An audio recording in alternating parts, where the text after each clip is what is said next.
Friends, welcome back to Manthan kitchen. ಇವತ್ತಿನ ರೆಸಿಪಿಯಲ್ಲಿ ಹೋಟೆಲ್ಗಳಲ್ಲಿ ಮತ್ತು ಮದುವೆ ಮನೆಗಳಲ್ಲಿ ಮಾಡುವಂತಹ ಬಾಯಲ್ಲಿಟ್ಟರೆ ಕರಗುವಂತಹ ತುಂಬಾ ಸಾಫ್ಟಾದ ಕೇಸರಿಬಾತ್ ಮಾಡೋದನ್ನು ತೋರಿಸ್ತಾ ಈ ವಿಡಿಯೋ ಮೂಲಕ ನೀವು ಕೇಸರಿಬಾತ್ಗೆ ಸಂಬಂಧಿಸಿದ ಪ್ರತಿಯೊಂದು ವಿಷಯನೂ ಕೂಡ ತಿಳ್ಕೊಬಹುದು ಮತ್ತು ಪರ್ಫೆಕ್ಟ್ ಕೇಸರಿಬಾತ್ ಮಾಡೋದನ್ನು ಕಲಿತೀರಾ. ಮತ್ತು ಪ್ರತಿಯೊಂದು ಸ್ಟೆಪ್ಸನ್ನು ಕೂಡ ನೀಟಾಗಿ ಹೇಳಿದ್ದೀನಿ. ಬನ್ನಿ ತಡ ಮಾಡಿದ ರೆಸಿಪಿ ಶುರು ಮಾಡೋಣ. ನಮ್ಮ ಚಾನಲ್ ಮಂಥನ್ ಕಿಚನ್ ಇನ್ನೂ ಯಾರು ಸಬ್ಸ್ಕ್ರೈಬ್ ಮಾಡ್ಕೊಂಡಿಲ್ಲ, ಪ್ಲೀಸ್ ಸಬ್ಸ್ಕ್ರೈಬ್ ಮಾಡ್ಕೊಳ್ಳಿ ಮತ್ತು ಪಕ್ಕದಲ್ಲಿರುವಂಥ ಬೆಲ್ ಬಟನ್ ಕೂಡ ಪ್ರೆಸ್ ಮಾಡಿ.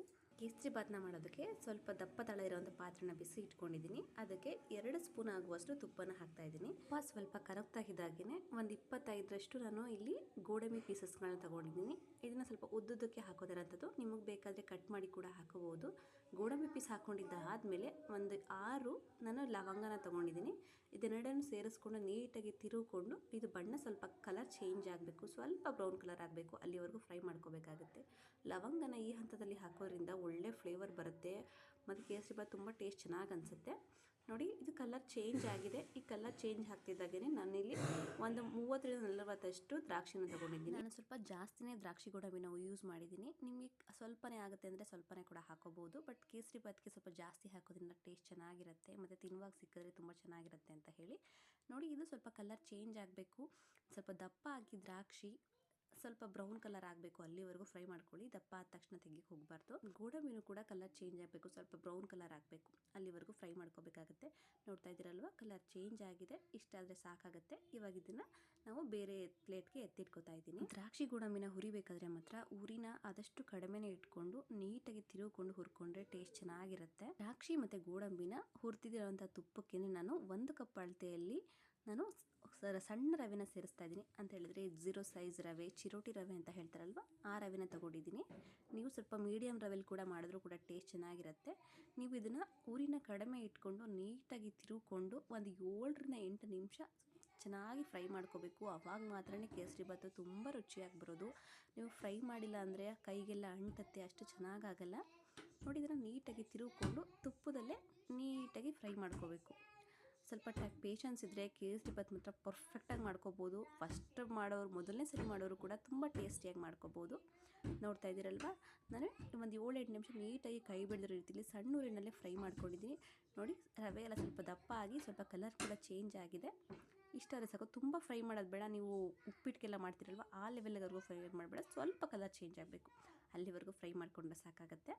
ನೋಡಿ, ಇಷ್ಟ ಆಗಿದೆ. ಇವಾಗ ಇದನ್ನು ಒಂದು ಪ್ಲೇಟ್ಗೆ ನಾನು ಬೇರೆ ಇಟ್ಕೋತಾ ಇದ್ದೀನಿ. ಬೇರೆ ಒಂದು ಪಾತ್ರೆಗೆ ನಾವು ಹುರಿದಿರುವಂಥ ರವೆನ ಟ್ರಾನ್ಸ್ಫರ್ ಮಾಡಿದ್ದಾದಮೇಲೆ ಅದೇ ಪಾತ್ರೆಗೆ ನಾನು ಇಲ್ಲಿ ಒಂದು 3.5 ಕಪ್ ಆಗುವಷ್ಟು ನೀರನ್ನ ಹಾಕೋತಾ ಇದ್ದೀನಿ. ಅಂತ ಹೇಳಿದ್ರೆ ನಾನು 1 ಕಪ್ಪಷ್ಟು ರವೆನ ತೊಗೊಂಡಿದ್ದೀನಿ. ಅದಕ್ಕೆ ನಾನು 3.5 ಕಪ್ಪಷ್ಟು ನೀರನ್ನ ಉಪಯೋಗಿಸ್ತಾ ಇದ್ದೀನಿ. ನಿಮಗೆ ತೆಳ್ಳಗೆ ಬೇಕು ಅಂತ ಹೇಳಿದ್ರೆ 4-4.5 ಕಪ್ ಕೂಡ ಉಪಯೋಗಿಸ್ಬೋದು. ತುಂಬ ಗಟ್ಟಿನೂ ಇರಲ್ಲ, ತುಂಬ ಸಾಫ್ಟಾಗೂ ಇರಲ್ಲ, ಹರಿದಾಡಲ್ಲ, ಆ ರೀತಿ ಇರಲ್ಲ, ಕೈಗೆ ಎತ್ಕೊಳ್ಳೋ ರೀತಿಯಲ್ಲಿ ಇರುತ್ತೆ. ಆ ಹಂತಕ್ಕೆ ಬೇಕು ಅಂತ ಹೇಳಿದ್ರೆ 1 ಕಪ್ ರವೆಗೆ 3.5 ಕಪ್ಪಷ್ಟು ನೀರನ್ನ ಉಪಯೋಗಿಸಿ. ನೀರನ್ನೆಲ್ಲ ಹಾಕೊಂಡಿದ್ದಾದಮೇಲೆ ನೀರು ಕುದಿಯೋ ಹಂತದಲ್ಲಿ ನಾನು ಒಂದು ಚಿಟಿಕೆ ಆಗುವಷ್ಟು ಹಳದಿ ಫುಡ್ ಕಲರ್ನ ಹಾಕೋತಾ ಇದ್ದೀನಿ. ಕಲರ್ ಚೆನ್ನಾಗಿ ಬರುತ್ತೆ ಅಂತ ಹೇಳಿ. ನೀವು ಕೇಸರಿ ಇದ್ದರೆ ಕೇಸರಿ ಕೂಡ ಹಾಕೋಬಹುದು.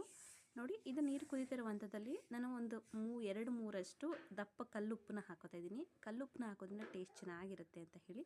ನೋಡಿ, ಇದನ್ನು ನೀಟಾಗಿ ತಿರುಗಿಕೊಂಡು ನೀಟಾಗಿ ಇದನ್ನು ಕುದಿಯೋಕ್ಕೆ ಬಿಡಬೇಕಾಗತ್ತೆ. ಇದು ಕುದೀತಿರುವ ಹಂತದಲ್ಲಿ ಮಾತ್ರ ನಾವು ರವೆನ ಆ್ಯಡ್ ಮಾಡಬೇಕಾಗತ್ತೆ, ಅಲ್ಲಿವರೆಗೂ ರವೆನ ಆ್ಯಡ್ ಮಾಡಬಾರ್ದು. ನೋಡಿ, ಇವಾಗ ನೀರು ಕುದೀತಾ ಇದೆ. ಇವಾಗ ನಾವು ಮೊದಲೇ ಹುರಿದಿಟ್ಕೊಂಡಿರೋ ರವೆನ ಸ್ವಲ್ಪನೇ ಹಾಕ್ಕೊಂಡು ನೀಟಾಗಿ ತಿರುಗಿಕೊಡ್ಬೇಕಾಗತ್ತೆ. ಒಂದು ಸ್ವಲ್ಪನೂ ಕೂಡ ಗಂಟಾಗಬಾರ್ದು. ಆ ರೀತಿಯಲ್ಲಿ ನಾವು ನೀಟಾಗಿ ಕೈ ಬಿಡದಿರೋ ರೀತಿ ತಿರುಗಿಕೊಂಡ್ರೆ ಸ್ವಲ್ಪನೂ ಕೂಡ ಗಂಟಾಗಲ್ಲ. ಇದು ನೀಟಾಗಿ ಅರಳಬೇಕು ರವೆ, ಅಲ್ಲಿವರೆಗೂ ಮಾತ್ರ ಸಕ್ಕರೆನ ಆ್ಯಡ್ ಮಾಡೋಕ್ಕೆ ಹೋಗಬಾರ್ದು. ಈ ಹಂತದಲ್ಲಿ ಸಕ್ಕರೆನ ಆ್ಯಡ್ ಮಾಡಿದ್ರೆ ಕೇಸರಿಬಾತ್ ಚೆನ್ನಾಗಾಗಲ್ಲ. ಅದು ನೀಟಾಗಿ ಅರಳಬೇಕು ರವೆ. ನೋಡಿ, ಈ ಥರ ಒಂದ್ಸಲ ನೀಟಾಗಿ ತಿರುಗಿಕೊಂಡು ಜೋರಿನಲ್ಲಿ ತಿರುಗಿಕೊಂಡಿದ್ದಾದಮೇಲೆ ಇದನ್ನು ನೀಟಾಗಿ ಅರಳಕ್ಕೆ ಬಿಡಬೇಕಾಗತ್ತೆ. ಒಂದು 2-3 ನಿಮಿಷ ಇದನ್ನು ಮುಚ್ಚಳನ ಮುಚ್ಚಿ ನಾವು ಇದನ್ನು ನೀಟಾಗಿ ಅರಳಿಸ್ಕೋಬೇಕು. ಆವಾಗ ಮಾತ್ರ ನಾವು ಮಾಡುವಂಥ ಕೇಸರಿಬಾತು ಸಾಫ್ಟಾಗಿ ಫ್ಲಫಿಯಾಗಿ ಬರುತ್ತೆ. ನೋಡ್ತಾ ಇದ್ದೀರಲ್ವ, ನಾವು ಹಾಕಿರುವಂಥ ನೀರನ್ನೆಲ್ಲ ರವೆ ಅಬ್ಸರ್ವ್ ಮಾಡ್ಕೊಂಡಿದೆ. ಇವಾಗ ಇದನ್ನು ಮುಚ್ಚಳನ ಮುಚ್ಚಿ ನಾನು ಒಂದು 2-3 ನಿಮಿಷ ನೀಟಾಗಿ ಇದನ್ನು ಅರಳಕ್ಕೆ ಬಿಡಬೇಕಾಗತ್ತೆ. ಆವಾಗ ಮಾತ್ರ ಸಾಫ್ಟಾಗಿ ಆಗುತ್ತೆ. ನೋಡಿ, ನಾನಿಲ್ಲಿ ಮುಚ್ಚಳನ ಮುಚ್ಚಿ ಒಂದು 3 ನಿಮಿಷ ಅದೇ ಊರಿನಲ್ಲಿ, ಸಣ್ಣ ಊರಿನಲ್ಲಿ ಇದನ್ನು ಅರಳಕ್ಕೆ ಬಿಟ್ಟಿದ್ದೆ. ನೋಡ್ತಾ ಇದ್ದೀರಲ್ವ, ರವೆ ಎಲ್ಲ ನೀಟಾಗಿ ಅರಳಿದೆ, ಫುಲ್ ಸಾಫ್ಟ್ ಆಗಿದೆ. ಈ ಹಂತದಲ್ಲಿ ಮಾತ್ರ ನಾವು ಸಕ್ಕರೆನ ಆ್ಯಡ್ ಮಾಡಬೇಕಾಗುತ್ತೆ. ಇದನ್ನು ನೀಟಾಗಿ ತಿರುಗಿಕೊಂಡಿದ್ದಾದಮೇಲೆ ಇವಾಗ ನಾನು ಸಕ್ಕರೆನ ಹಾಕೋತಾ ಇದ್ದೀನಿ. ನೋಡಿ, 1 ಕಪ್ ರವೆಗೆ ನಾನು 3/4 ಕಪ್ಪಷ್ಟು ಸಕ್ಕರೆನ ಹಾಕೋತಾ ಇದ್ದೀನಿ. ನೀವು ಸ್ವೀಟ್ ಜಾಸ್ತಿ ತಿಂತೀರಾ ಅಂತ ಹೇಳಿದ್ರೆ 1 ಕಪ್ ರವೆಗೆ 1 ಕಪ್ ಸಕ್ಕರೆ ಕೂಡ ಹಾಕೋಬಹುದು. ಈ ಸಕ್ಕರೆ ಪ್ರಮಾಣ ಮೀಡಿಯಮ್ ಆಗಿ ಮಾಡ್ರೇಟ್ ಆಗಿರುತ್ತೆ. ತುಂಬ ಸಿಹಿನೂ ಆಗಲ್ಲ, ತುಂಬ ಸಪ್ಪೆನೂ ಆಗಲ್ಲ. ಇದನ್ನು ನಾವು ಸಕ್ಕರೆ ಹಾಕಿದ್ಮೇಲೆ ನೀಟಾಗಿ ತಿರುಗ್ಕೋಬೇಕಾಗತ್ತೆ. ನಾವು ತಿರುವುತ್ತಾ ಸಕ್ಕರೆಯಲ್ಲಿ ಏನು ನೀರಿನ ಅಂಶ ಇರುತ್ತೆ ಅದರ ಬಿಡ್ತಾ ಬರುತ್ತೆ. ಬಿಟ್ಟು ಕೇಸರಿಬಾತು ಸ್ವಲ್ಪ ತೆಳ್ಳಗಾಗತ್ತೆ. ಈ ತೆಳ್ಳಗಾಗಿರುವಂಥ ಕೇಸರಿಬಾತು ಮತ್ತೆ ಅದರ ನೀರನ್ನೆಲ್ಲ ಅಬ್ಸರ್ವ್ ಮಾಡಿಕೊಂಡು ಸ್ವಲ್ಪ ಮತ್ತೆ ಗಟ್ಟಿಯಾಗಬೇಕು. ಅಲ್ಲಿವರೆಗೂ ನಾವು ತುಪ್ಪನ ಆ್ಯಡ್ ಮಾಡೋದು ಬೇಡ. ನೋಡ್ತಾ ಇದ್ದೀರಲ್ವಾ, ನಾವು ಹಾಕಿರುವಂಥ ಸಕ್ಕರೆನ ನೀಟಾಗಿ ಅಬ್ಸರ್ವ್ ಮಾಡ್ಕೊಂಡಿದ್ದೆ, ಸ್ವಲ್ಪ ಗ್ಲಾಸಿ ಲುಕ್ ಕೂಡ ಬಂದಿದೆ. ಇವಾಗ ಇದಕ್ಕೆ ತುಪ್ಪನ ಹಾಕ್ಕೊಳ್ಳೋಣ. ನಾನು ಮೊದಲು 2 ಚಮಚ ತುಪ್ಪ ಹಾಕಿದ್ಬಿಟ್ರೆ ಇಲ್ಲಿವರೆಗೂ ತುಪ್ಪನೇ ಸೇರಿಸಿಲ್ಲ. ಈ ಹಂತದಲ್ಲಿ ತುಪ್ಪನ ಆ್ಯಡ್ ಮಾಡಬೇಕು. ಇದೇ ಪರ್ಫೆಕ್ಟ್ ಟೈಮ್ ಅಂತಲೇ ಹೇಳ್ಬೋದು ತುಪ್ಪನ ಆ್ಯಡ್ ಮಾಡೋಕ್ಕೆ. ಅವಾಗ ಮಾತ್ರನೇ ಒಳ್ಳೆ ಶೈನಿಂಗ್ ಬರುತ್ತೆ. ನೋಡಿ, ನಾನಿಲ್ಲಿ ಈ ಹಂತದಲ್ಲಿ ಒಂದು 3 ಸ್ಪೂನ್ ಆಗೋಷ್ಟು ತುಪ್ಪನ ಹಾಕೋತಾ ಇದ್ದೀನಿ. ನೀವು ತುಪ್ಪ ಬದಲು ಎಣ್ಣೆ ಕೂಡ ಉಪಯೋಗಿಸ್ಬೇಕು. ನೀವು ಎಣ್ಣೆನ ಉಪಯೋಗಿಸಿದ್ರೆ ನೀವು ತುಂಬ ಟೈಮ್ ಇಟ್ಟರೂ ಕೂಡ ಕೇಸರಿಬಾತ್ ಅನ್ನೋದು ಗಟ್ಟಿಯಾಗಲ್ಲ, ತುಂಬ ಟೇಸ್ಟ್ ಸಾಫ್ಟ್ ಟೆಕ್ಸ್ಚರಲ್ಲಿರುತ್ತೆ. ನೀವು ಸನ್ಪ್ಯೂರ್ ಆಯಿಲು ಯಾವುದಾದ್ರೂ ಆಯಿಲ್ನ ಕೂಡ ಉಪಯೋಗಿಸ್ಬೋದು. ಅರ್ಧ ತುಪ್ಪ ಅರ್ಧ ಎಣ್ಣೆನೂ ಕೂಡ ಉಪಯೋಗಿಸ್ಬೋದು. ತುಪ್ಪನ ಹಾಕ್ಕೊಂಡಿದ್ದಾದಮೇಲೆ ಇದನ್ನು ನೀಟಾಗಿ ತಿರುಗಿಕೊಂಡು ಫ್ರೈ ಮಾಡ್ಕೋಬೇಕಾಗತ್ತೆ. ನಾವು ಹಾಕಿರುವಂತಹ ತುಪ್ಪ ಸ್ವಲ್ಪ ಸೈಡಲ್ಲಿ ಬಿಡ್ತಾ ಬರಬೇಕು. ಮತ್ತು ನಾವು ಕೇಸರಿಬಾತು ಏನಿರುತ್ತೆ ಅದು ತಳನ ಸ್ವಲ್ಪ ಬಿಡ್ತಾ ಬರುತ್ತೆ. ನೋಡ್ತಾ ಇರ್ಬೋದು ನೀವು, ಇವಾಗ ತಳ ಬಿಡೋಕ್ಕೆ ಶುರು ಆಗಿದೆ. ಈ ಹಂತದಲ್ಲಿ ನಾವು ದ್ರಾಕ್ಷಿ ಗೋಡಂಬಿನ ಸೇರಿಸ್ಕೊಳ್ಳೋಣ. ನಾವು ಹುರಿದಿಟ್ಕೊಂಡಿರುವಂಥ ದ್ರಾಕ್ಷಿ ಗೋಡಂಬಿನ ಸೇರಿಸ್ಕೊಂಡಿದ್ದಾದಮೇಲೆ ಮೇಲ್ಗಡೆ ಒಂದು 2 ಸ್ಪೂನ್ ಆಗೋಷ್ಟು ತುಪ್ಪನ ಹಾಕೋತಾ ಇದ್ದೀನಿ. ತುಪ್ಪನ ಹಾಕ್ಕೊಂಡಿದ್ದಾದಮೇಲೆ ಒಂದು 2 ಸ್ಪೂನ್ ಆಗುವಷ್ಟು ಸಕ್ಕರೆನ ಹಾಕೋತಾ ಇದ್ದೀನಿ. ಕೊನೆಗೆ ಈ ಥರ ಸಕ್ಕರೆನ ಹಾಕೋದ್ರಿಂದ ಒಳ್ಳೆ ಸಾಫ್ಟ್ ಟೆಕ್ಸ್ಚರ್ ಬರುತ್ತೆ. ನೋಡೋಕ್ಕೆ ಒಂಥರ ಗ್ಲಾಸ್ ಥರ ಲುಕ್ ಇರುತ್ತೆ. ನೋಡ್ತಾ ಇದ್ದೀರಲ್ವಾ, ಇದನ್ನೆಲ್ಲ ಹಾಕ್ಕೊಂಡಿದ್ದಾದಮೇಲೆ ನೀಟಾಗಿ ತಿರುಗಿಕೊಂಡು ಮುಚ್ಚಳನ ಮುಚ್ಚಿ ಒಂದು 2 ನಿಮಿಷ ಬಿಡಬೇಕಾಗತ್ತೆ. ದ್ರಾಕ್ಷಿ ಗೋಡಂಬಿ ಮತ್ತು ತುಪ್ಪ ಸಕ್ಕರೆನ ಹಾಕಿದ್ಮೇಲೆ ಗ್ಯಾಸ್ನ ಆಫ್ ಮಾಡಿಬಿಡಬೇಕಾಗತ್ತೆ. ಗ್ಯಾಸ್ನ ಆಫ್ ಮಾಡಿ ಮುಚ್ಚಳನ ಮುಚ್ಚಿ ಬಿಡಬೇಕಾಗತ್ತೆ. ನೋಡಿ, ಇವಾಗ ನಮ್ಮ ಪರ್ಫೆಕ್ಟಾಗಿ ನಮ್ಮ ಕೇಸರಿಬಾತ್ ರೆಡಿಯಾಗಿದೆ. ಕೊನೆಯದಾಗಿ ಸ್ವಲ್ಪ ಏಲಕ್ಕಿ ಪುಡಿನ ಹಾಕೋತಿದ್ದೀನಿ. ಏಲಕ್ಕಿ ಪುಡಿನ ಕೊನೆಯಲ್ಲಿ ಹಾಕಿ ಮಿಕ್ಸ್ ಮಾಡೋದ್ರಿಂದ ಒಳ್ಳೆ ಅರೋಮ ಚೆನ್ನಾಗಿರುತ್ತೆ ಅಂಥೇಳಿ, ಟೇಸ್ಟ್ ಕೂಡ ಚೆನ್ನಾಗಿರುತ್ತೆ. ನೋಡಿ, ಇದನ್ನು ಸೆಟ್ಟಾಗಿ ಬಿಡಬಾರ್ದು ನೀವು. ಇದು ಸ್ವಲ್ಪ ನಾವು ಮುಚ್ಚಳ ಮುಚ್ಚಿರ್ತೀವಲ್ವ, ಆಮೇಲೆ ಮತ್ತೆ ತಿರುಕೋಬೇಕಾಗುತ್ತೆ. ಆವಾಗ ಮಾತ್ರ ಸಾಫ್ಟ್ ಆಗಿರುತ್ತೆ. ನೀವು ತಿರುವದೆ ಬಿಟ್ಬಿಟ್ರೆ ಏನಾಗುತ್ತೆ, ಅದು ಗೆಡ್ಡೆಗಳ ಥರ ಆಗಿಬಿಡುತ್ತೆ. ಇದನ್ನು ನಾವು ತಿರುಕೋಬೇಕು ಮತ್ತೆ, ಅವಾಗ ಮಾತ್ರ ಸಾಫ್ಟ್ ಟೆಕ್ಸ್ಚರ್ ಆಗಿ ಚೆನ್ನಾಗಿರುತ್ತೆ.